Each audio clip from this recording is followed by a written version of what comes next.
Kekayaan khasanah kuliner tradisional Bali memang membutuhkan perhatian dan upaya dalam pelestariannya. Seperti halnya dengan minuman tradisional, yaitu loloh, yang belakangan mulai ditinggalkan oleh generasi muda Bali. Padahal, loloh memiliki banyak khasiat, tergantung dari jenis loloh tersebut.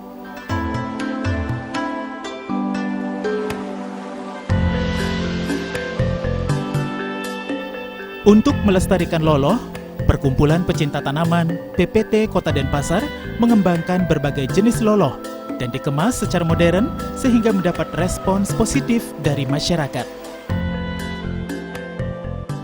Kalau respon masyarakat itu sebenarnya bagus loh, kalau kita mau gini ya prospeknya kalau bisa luas nih kok, bagus respon dari masyarakat.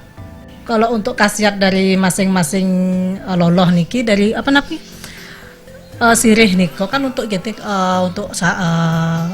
putihan niko bagus juga untuk niko antibiotik juga niko seharusnya sebenarnya tidak harus orang perempuan aja yang minum, orang laki-laki pun bisa niko karena niko kan antibiotiknya lebih bagus. Terus untuk daun sirsa untuk kanker, diabetes, untuk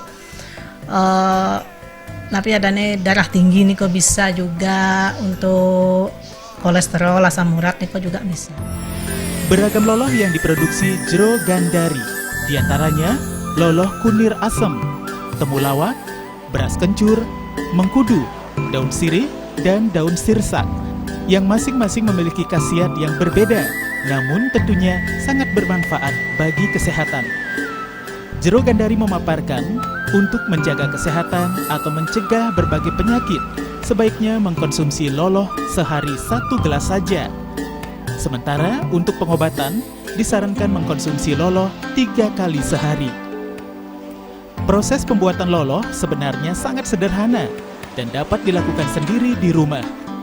Namun bagi Anda yang tidak ingin repot, dapat memesan pada Jero Gandari melalui nomor telepon 087 861 083 536. Beragam loloh dapat dipesan di sini dengan minimal pemesanan 10 botol. 1 botol loloh ukuran kecil dipatok dengan harga Rp5.000 saja. Purnama dan Wira Saputra, Bali TV.